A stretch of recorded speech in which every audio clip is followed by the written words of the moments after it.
হাইয়ুন কাইয়ুম। এবার আমার সাথে এই দুইটা শব্দ সবাই বলেন, হাই কাইয়ুম। এখন কি করবেন আপনারা যাদের মেয়ের বিয়ে হয় না, দীর্ঘদিন যাবত বিয়ে চেষ্টা করতেছেন, বিয়ে হচ্ছে না, আপনারা কি করবেন? আল্লাহরে বলবেন, ইয়া হাইয়ু ইয়া কাইয়ুম, হে হাই হে কাইয়ুম, আমার মেয়ের বিয়ে হচ্ছে না 3 বছর, আল্লাহ আপনি বিয়ের ব্যবস্থা করায় দেন। এই হাই আর কাইয়ুম বলে আল্লাহর কাছে এটা বলবেন। কেন বলবেন? দুইটা হাদিস শুনেন, তারপর বুঝবেন। প্রথম হাদিসটা আসছে মুসনাদে আহমদ কিতাবের একটা ভার্সন আছে, নাম তাখরিজুল মুসনাদ, হাদিস নাম্বার 27611 নম্বর হাদিস। এই হাদিসের বর্ণনাকারী আসমা বিনতে ইয়াজিদ রাদিয়াল্লাহু তাআলা আনহা, তিনি বলেন, سمعت رسول الله صلى الله عليه وسلم يقول في هذه الآيتين في سورة البقرة وسورة آل عمران। নবীজিকে আমি বলতে শুনলাম সূরা বাকারার 255 নম্বর আয়াত, আল্লাহু লা ইলাহা ইল্লা হুয়াল হাইয়ুল কাইয়ুম, এই আয়াতের ব্যাপারে শুনলাম। সূরা আলী ইমরানের 2 নম্বর আয়াতের ব্যাপারে শুনলাম। নবীজি কি বলে দেখেন, ইন্না ফীহিমা ইসমুল্লাহিল আযম। নবীজি বলেন এই 2 সূরার মধ্যে ইসমে আযম আছে। ইসমে আযম, আল ইসমুল আযম, এই 2 আয়াতের মধ্যে ইসমে আযম আছে। নবীজি বললেন আল্লাহর মহান 2টা নাম আছে এই 2 আয়াতের মধ্যে। সেই 2টা নাম হলো 1 নাম্বার হাইয়ুন, 2 নাম্বার কাইয়ুম। তাহলে বলেন তো আল্লাহর মহান নাম 2টা, সবাই বলেন কি কি?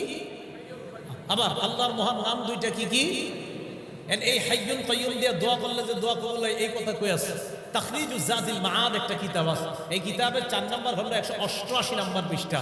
নবীজির সাহাবা আবু উমামা রাদিয়াল্লাহু তাআলা আনহু বলেন, ইসমুল আযম আল্লাযী ইযা দুইয়া বিহি আজাবা।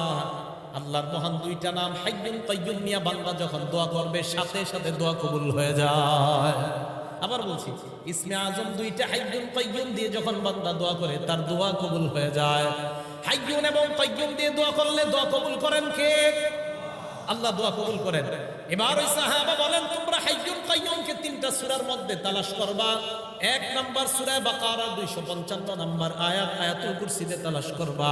2 নাম্বার সূরা আলী ইমরানের 2 নাম্বার আয়াতে তালাশ করবা।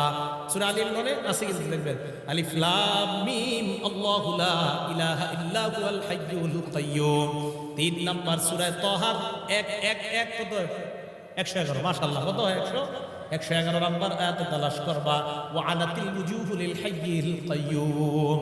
সব মানুষ চিরঞ্জীব চিরস্থায়ী আল্লাহর সামনে মাথা নত করবে। সুবহানাল্লাহ।